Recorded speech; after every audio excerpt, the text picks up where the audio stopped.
하나님은 우리의 여호와 되시고 하나님이 되시는 줄로 믿습니다.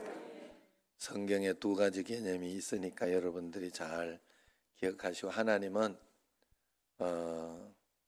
우리와는 수준이 다르시지만 우리 눈높이에서 내려와서 우리처럼, 그래서 하나님의 형상과 모양이라는 것은 하나님은 우리로 눈높이로 내려와 주시는 그런 하나님이시고, 그럼에도 불구하고 그 하나님은 우리와 같은 하나님은 아니고 전능하시고, 그리고 능력이 많으시고 권능이 많으신, 우리를 능히 구원해 주시고 우리의 모든 문제 해결해 주실 그런 하나님이신 줄로 믿습니다. 우리 옆 사람과 한번 인사하겠습니다. 먼저 우리 참 잘 오셨습니다. 사랑합니다. 예. 그래도 코로나는 조심하세요. 이렇게 자.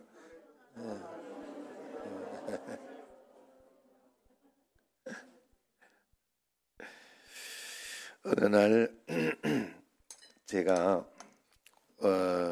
우리 교회 선물로 크리스마스 이브 날 온 성탄이가 있어요. 저기 주일날은 내가 요 밖에 내놓는데,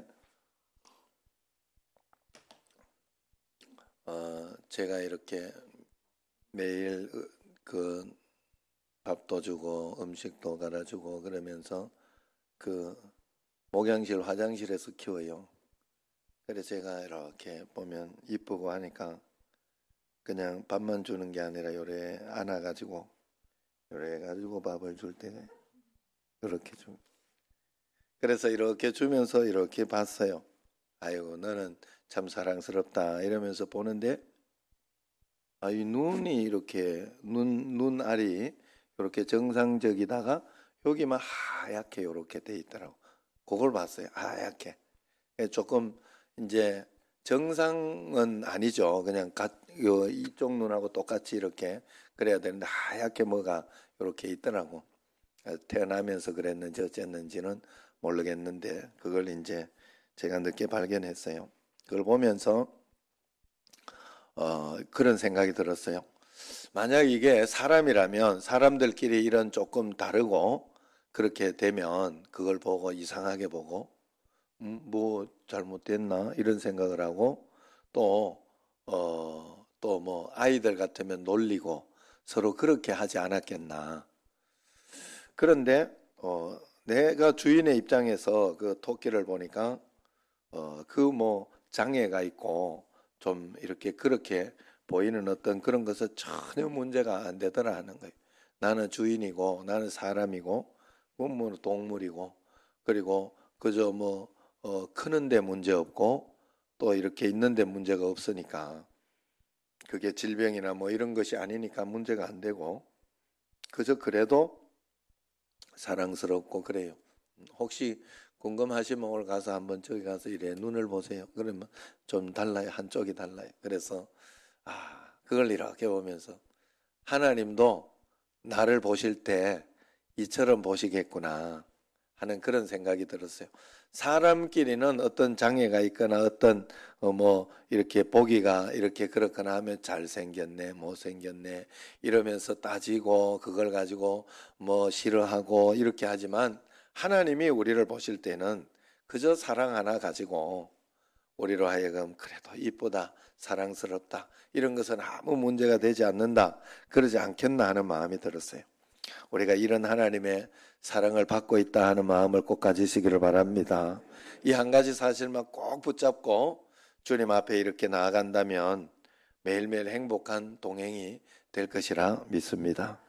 자, 오늘 말씀은 하나님이 사무엘에게 하나님이 사람을 보는 기준, 사람을 선택해서 뽑아서 쓰는 기준을 우리에게 말씀하고 있네.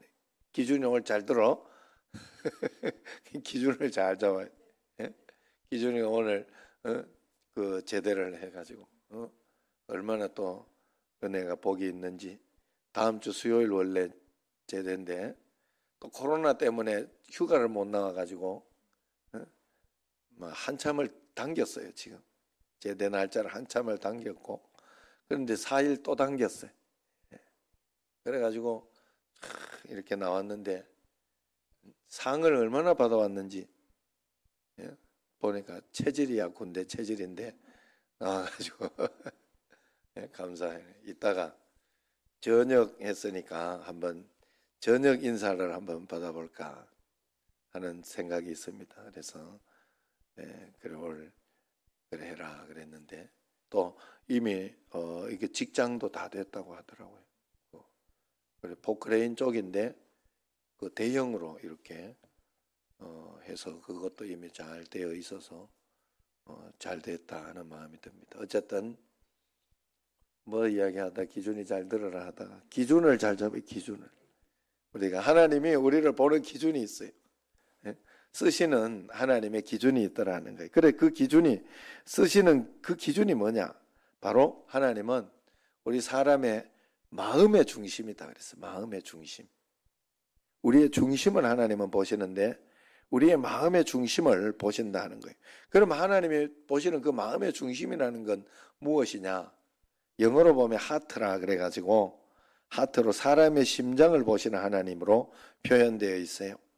그러나 이것이 원어로 이렇게 보면 레프 혹은 레바라는 그런 단어에서 나온 거예요. 히브리어로. 거기 원어의 뜻에 가장 가깝게 해석을 하면 마음의 동기, 그것이 중심이라 그렇게 하는 겁니다. 내가 왜 사는지, 왜 또 이 예배를 드리는지, 내가 왜 기도하는지, 또 저 사람에게 내가 왜 이런 선물을 주는지 뭐 이런 것에 있어서 마음의 동기가 무엇이냐, 그것이 중요하다. 하나님은 우리로 하여금 외적인 어떤 그런 것을 보는 것이 아니라 마음의 동기를 보신다는 거예요. 오늘도 이 예배를 하나님 앞에 드릴 때 하나님께서는 겉으로 보이는 것도 중요하긴 하죠. 왜냐하면 마음의 동기에서 나타난 것이 우러난 거니까, 표현이니까. 그래서 표현에서 중요하지만 이것보다 더 중요하게 보는 것이 올 때의 우리의 마음, 지금 예배 드릴 때의 마음의 동기, 진심을 하나님은 보신다 하는 거예요. 그렇기 때문에 우리는 살아가면서 동기가 서로 달라도 겉모습은 비슷하게 나타날 수 있습니다. 다시 말해서 동기가 하나님 앞에 정말로 하나님께 예배드리는 동기가 아닌 사람도 자기 자신이 어떤 거기에 동기를 두고 있는 사람도 둘 다 동일하게 예배에 와서 울며 찬양하며 은혜 받고 돌아가는 모습일 수는 있어요. 그 모습은 똑같을 수 있어요. 다른 것에서 내가 감동받고 그럴 수도 있어요. 어떤 사람 단기 선교를 준비하면서도 하나님의 마음을 품고 잘 준비하고 그렇게 하는 사람이 있는가 하면, 어떤 사람은 이번 휴가는 단기 선교로 이렇게 해야 되겠다 이런 마음을 가지고도 잘 이렇게 겉으로 보기에는 잘 준비할 수 있다 하는 거예요. 많은 사람이 주님을 위해 예배와 성경과 헌신을 드렸다고 그렇게 이야기는 하지만은 그 동기를 살펴보면 주님을 위해서가 아니라 내 자신의 만족을 위해서 그런 경우가 많이 있더라 하는 거예요. 이런 사람의 동기는 언제나 내 기분, 내 느낌이 중심이 됩니다. 그래서 하나님의 마음에 합한 사람이 안 된다는 거예요. 오늘 말씀에 이렇게 보면 하나님은 이새의 다른 아들들보다 다윗을 찾고 있어요. 왜냐하면 다윗은 정말로 진심이고 그 마음의 동기가 하나님이라는 것을 하나님은 보셨기 때문에 그렇습니다. 다른 형제들을 보면서 마음의 동기를 봐라, 중심을 봐라, 외모를 보지 말고 중심을 봐라, 그렇게 이야기를 합니다. 그 말인즉슨 다윗이 가지고 있었던 그 마음의 동기만이 하나님이 보시는 그런 중심이, 하나님이 찾으시는 중심이 있었다는 뜻이겠죠. 여러분, 우리가 인생의 한 걸음 한 걸음이 온전히 하나님을 향한 동기로 움직여져야 한다는 거예요. 우리가 때론 넘어지고 실수하고 잘못 판단할 때도 있지만 근본적인 인생의 동기는 하나님이어야 한다. 오늘 내가 한 걸음 한 걸음 오늘도 주님 앞에서 예배를 드리고 하는 것은 예배의 시간이 되고 하나님께 드리는 우리가 표현이잖아요. 하나님께 영광 돌리고 하나님을 찬양하고 하는 표현은 예배로 하라 드리라고 해놓은 거잖아요. 그러니까 이 예배의 형식이나 이것이 중요해요. 그저 우리가 그래서 여기에 나와서 우리의 마음의 동기가 또 여기에 나와서도 중요한 거예요. 찬양을 했는데 찬양이 마음에 안 든다.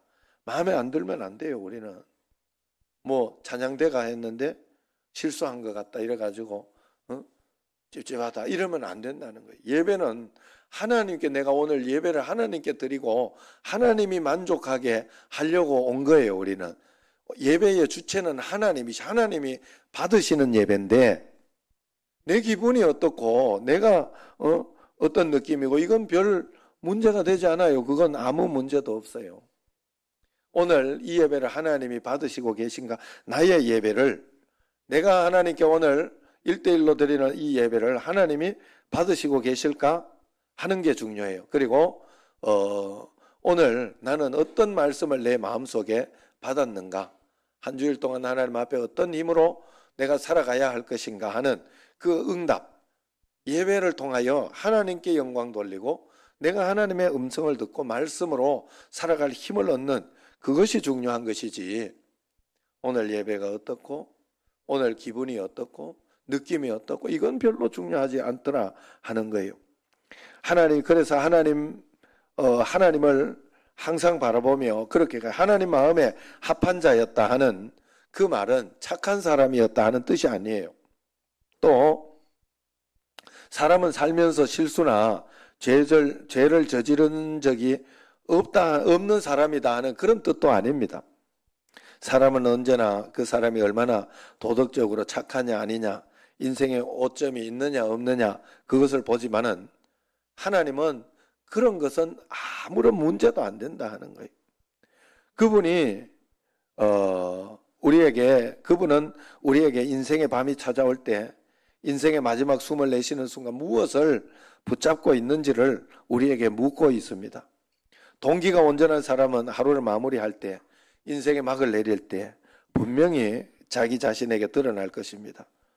그 인생에는 오직 하나님 한 분만 계시다는 사실이 말이죠. 그러므로 하나님은 우리 마음의 그 중심이 무엇인가를 매일매일 계속해서 묻고 있다는 사실을 알아야 돼요. 사실 사람의 중심을 분별하기는 쉽지 않아요. 그러나 사무엘상 오늘 말씀의 16장 1절에 13절까지 말씀에 비춰보면 사람의 중심을 진단할 수 있는 한 가지 잣대를 발견할 수 있습니다.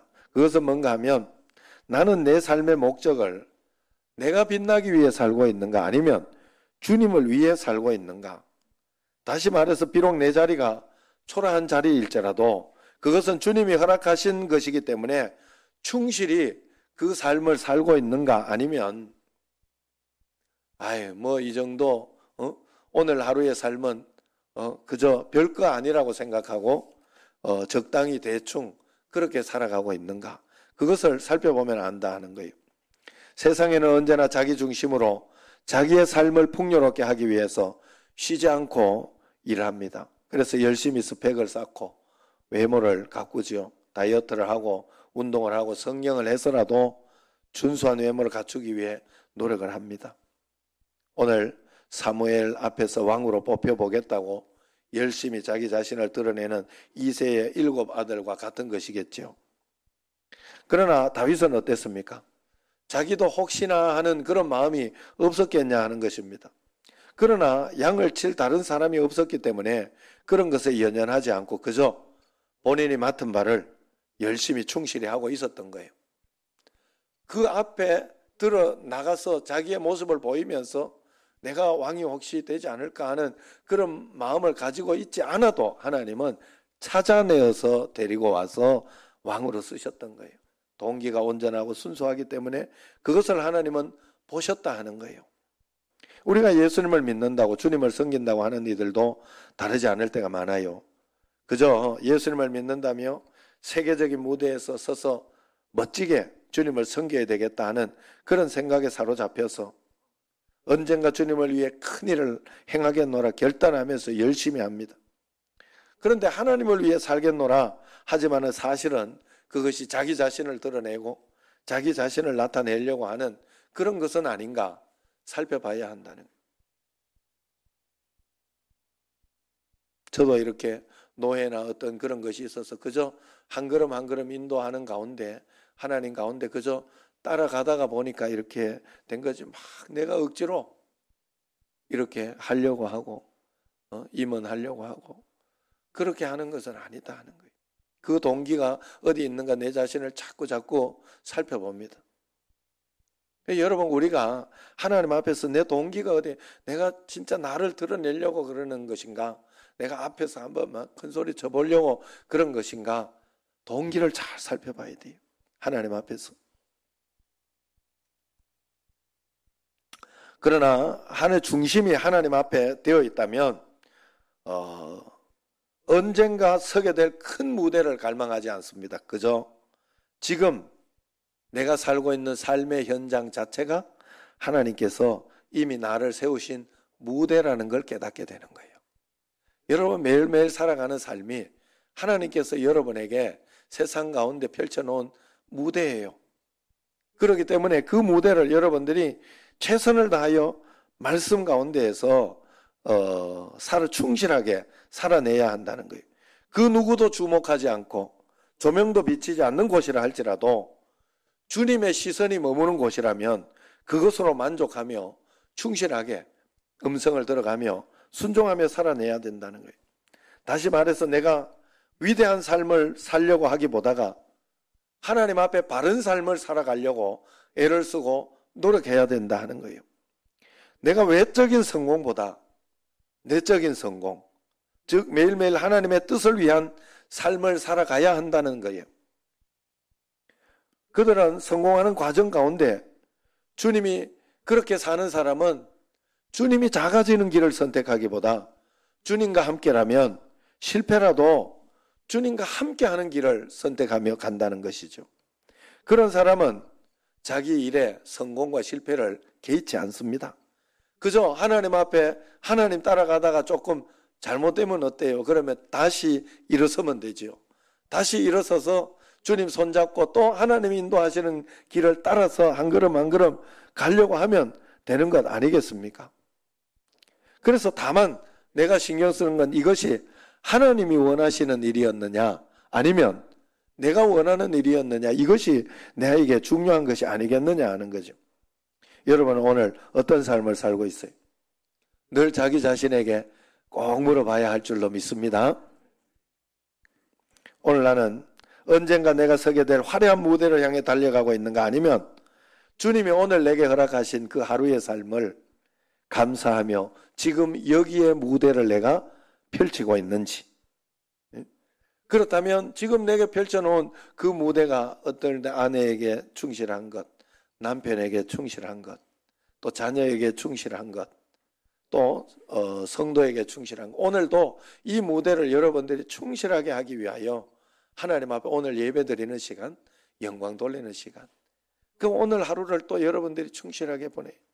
저녁 예배까지, 지금은 저녁 예배로 이렇게 있으니까 하루를 온전히 아침, 저녁 이렇게 해서 온전히 주님께 중간에 잘 쉬시고, 지금은 그런 상황이니까 5월달부터는 조금 바꿔볼까 기도하고 있습니다. 어쨌든 그래서 잘 실수하든지 잘하든지 어쨌든 여러분 한 가지 알아야 되는 것은 기도하고 결정한다는 거예요. 그렇게 한 걸음 한 걸음 나아가 본다는 겁니다. 그렇게 하루하루 정신 차리고 이렇게 그렇게 지내다 보면 1년이 지나 있고 어느 날 또 1년이 지나고 무엇을 위한 인생인지 아무 의미 없는 것 같이 보내는 그런 생각도 들기도 합니다. 그러나 하나님의 목적은 그런 인생 가운데에서도 오늘 하루를 통해 주님을 더 알아가기를 원하고 주님과 더 가까워지기를 원하고 주님과 더 동행하는 삶의 기쁨을 우리가 누리기를 원하시는 거예요. 동행하는 삶의 기쁨을 누리기를 원하신다는 거예요. 늘 말씀드리지만 매일매일 하루하루는 하나님이 내게 허락하신 그런 삶이, 하나님이 내게 허락하신 삶이지 내가 살고 싶다고 살 수 있는 삶이 아니다는 거예요.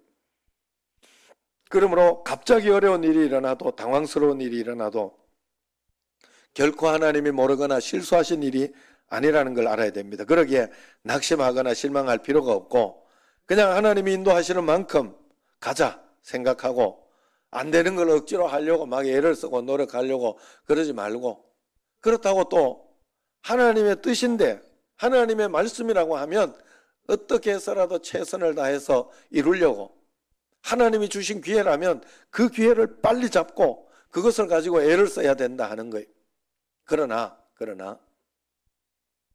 오늘 하나님 주신 상황 가운데에서 어떤 것은 하나님이 너무 신경 쓰지 마라 하는 그런 것이 있는데, 그걸 가지고 내가 억지로 하려고 그러면 안 된다는 거예요.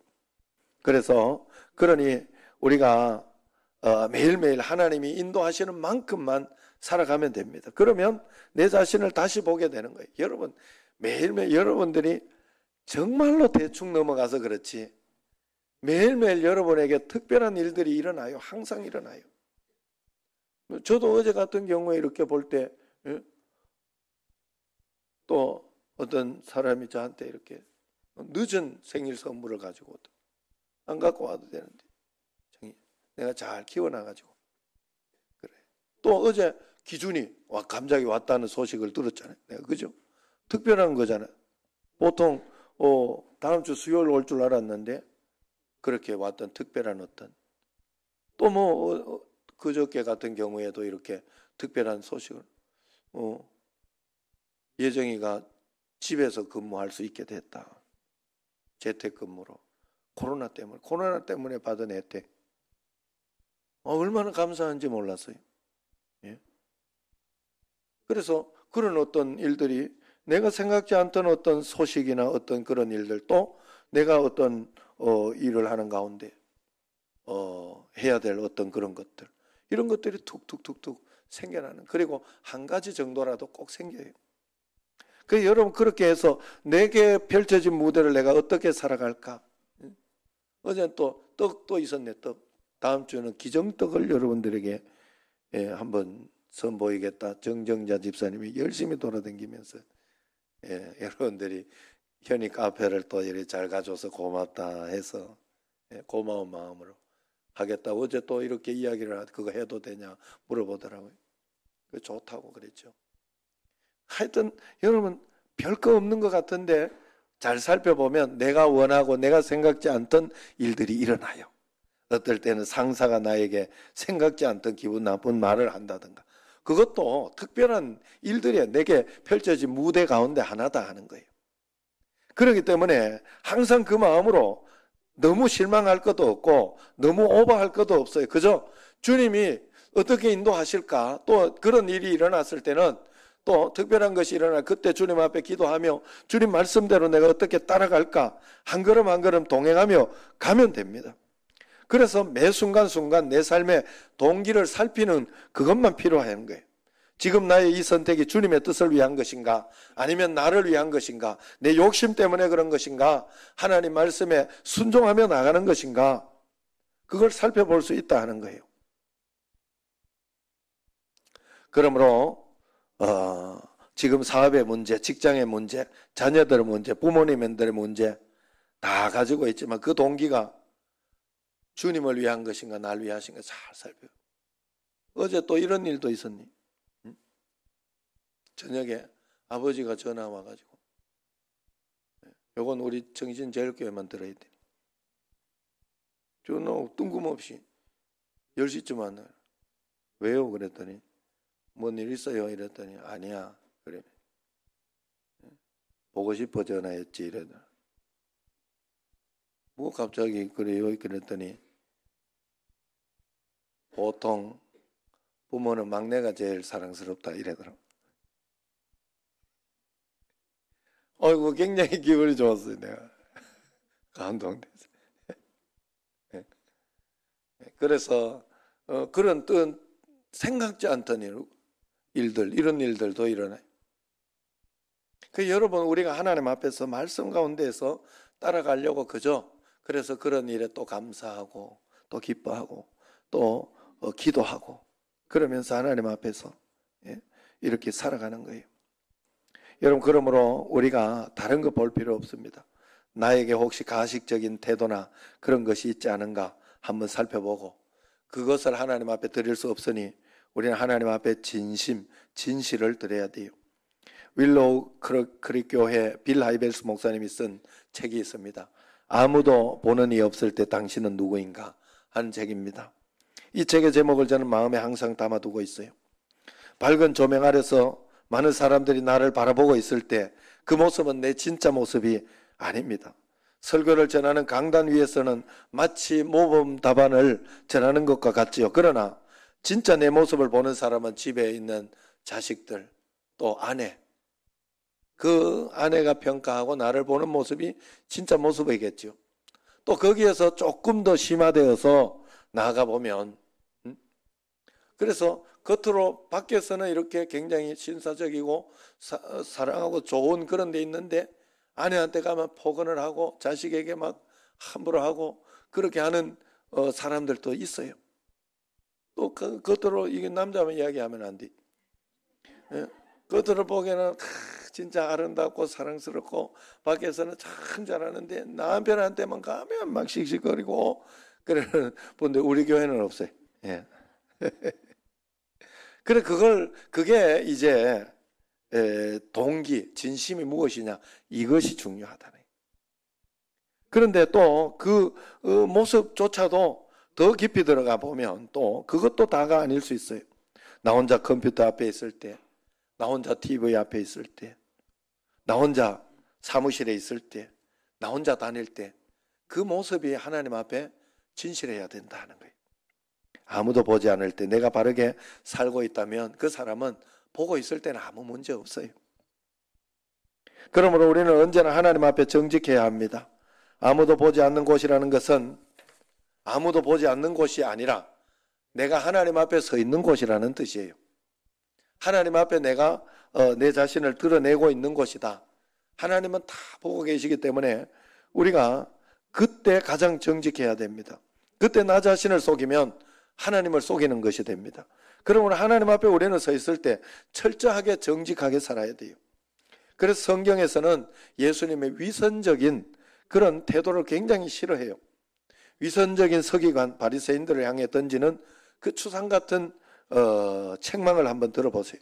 화 있을진저 외식하는 서기관들과 바리새인들이요 회칠한 무덤 같으니 겉으로는 아름답게 보이나 그 안에는 죽은 사람의 뼈와 모든 더러운 것이 가득한 것 같도다. 이와 같이 너희도 겉으로는 사람에게 옳게 보이지만 안으로는 외식과 불법이 가득하도다 그랬어요. 겉으로 보이기 위해 하는 것을 그렇게 하나님은 예수님은 책망하셨어요. 이걸 가지고 예수님이 성경에서 사람들에게 용서받지 못하는 죄라고 이야기하는 것 중에 하나가 뭔가 하면 마음의 동기가 나쁘면서 고의로 이렇게 뭘 하는 사람을 굉장히 하나님은 죄질이 나쁘게 봐요. 그것들은 아닌 척하면서 뒤에서 고의로 막 나쁘게 욕하고 다른 사람 고의로 막 저 사람 넘어뜨리려고 하고 이런 것을 하나님이 싫어합니다. 굉장히 싫어합니다. 우리는 하나님의 방법대로 살아야 돼요. 하나님의 방식대로. 하나님은 안 보고 계신 것 같지만 다 보고 있어요. 그래서 우리 마음속에 고의가 있는지, 그래서 제가 그 훈련을 그렇게 했다고 하잖아요. 정말 내 마음속에 미운 마음이 들면 그 사람에게 내가 직접 가서 일부러 가서 인사를 했어요. 그 부목사 때 다 훈련했어요. 예. 그래서 제가 미워하거나 막 그런 마음이 없어요. 그저 하나님 앞에 좀 그런 마음이 들면 용서해버리고 그리고 기도합니다. 기도하고 그냥 말죠. 계속 기도하고. 그러니까 그게 제 마음속에 이미 훈련되어 있기 때문에 괜찮은 거예요. 그러나 이 마음의 동기를 잘 살펴봐야 돼요. 미워가지고 내가 한번 이러고 이렇게 간다면 그건 마음의 동기가 잘못된 거예요. 그러면 차라리 가서 한 번 더 인사하고 하나님 나 정말 미흡기는 한데 말씀이 사랑하라 하니까 내가 인사합니다. 말씀을 따라가려고 애를 쓰는 게 중요해요. 그 동기, 마음의 진심, 동기 거기까지 있으면 되죠. 뭐 언젠가는 바뀌게 돼 있어요. 그러면 언젠가는. 그 식품을 살균하는 방법 중에 식품에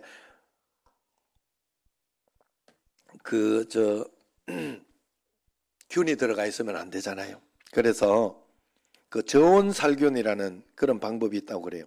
그런데 이것을 저온 간헐 살균이라고 원래 이름이라고 합니다. 왜 이렇게 부르는가 하면 균을 죽이기 위해서 고열을 싹 가하면 대부분의 세균은 죽는데 열을 가해도 안 죽는 게 있다고. 그건 뭔가 하면 균이 이제 포자를 형성해 가지고 그 안에 숨어 있는 균들이 포자를 형성하고 있으면 열이 뜨겁게 되어도 안 죽는다 그래요. 그러면 그걸 죽이기 위해서 이렇게 하루 동안 다시 상온으로 싹 올려놓는데, 그러면 이게 본능적으로 이 균들이 번식을 하려고 싹 나온다고 그래요. 그럼 또 다시 열을 싹 가해서 죽이고 또 그래도 안 죽는 놈이 돼.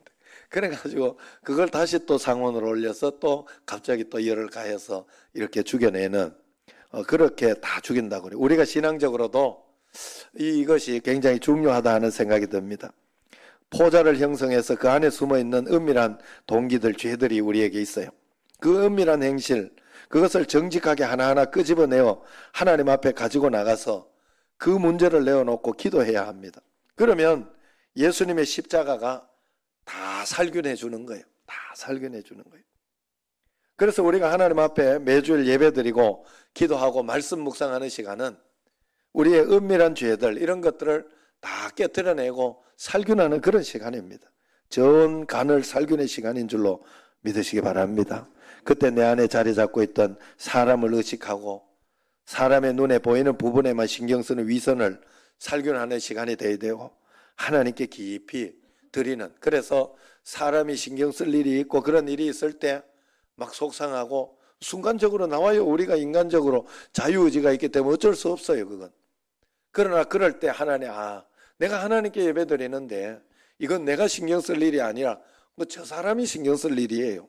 그 사람이 신경 쓸 일이고, 그렇게 이렇게 소리 내거나 실수하거나 이런 분들이 신경 쓸 일이지, 그걸 가지고 내가 신경을 써서 기분 나쁘다, 왜 내가 하나님이 기분 나쁘다 이래야 되지? 그죠? 다른 여기 오늘 지금 여기 이렇게 있다가 핸드폰 막 울린다고 생각을 해보세요. 잠깐 울리고 끄는 건 괜찮지만 또 막 계속 울린다 생각하면 예배 다 망쳤네 이러고, 내가 그건 하나님이 이야기할 일이지 내가 이야기할 일은 아니에요. 그죠? 그러니까 이 동기가 바르게 세워. 그래서 어려운 일들이나 어떤 그런 일이 있을 때 내 동기가 바르게 세워지도록 하나님이 만드는 시간이에요. 우리가 언제나 그래서 하나님 앞에 우리는 꺼내지 못할 이야기가 없고 하나님 앞에 부끄러워서 하지 못할 말이 없습니다. 다 드러내놔야 돼요. 그래야 하나님 앞에 우리가 복을 받을 수 있어요. 갓 태어난 아이가 부끄럽다고 쉬하는 거, 똥 싸는 거 이런 걸 가리면 되겠습니까? 큰일 난 거죠. 마음껏 싸고 마음껏 내보여줘야 하지요. 그래야 건강이 점검되잖아요. 우리 집에 또 똥 싸는 거 이야기하니까 우리한테는 사진을 전체적으로 더러우니까 안 보내더라고. 근데 아내한테는 보내주더라고. 그것까지 좋아하니까. 아이고 이쁘다 이러니까. 똥이 뭐 이쁘겠나마는. 그래 어쨌든 하나님 앞에 우리가 그런 마음으로 다 드러내. 주님 앞에.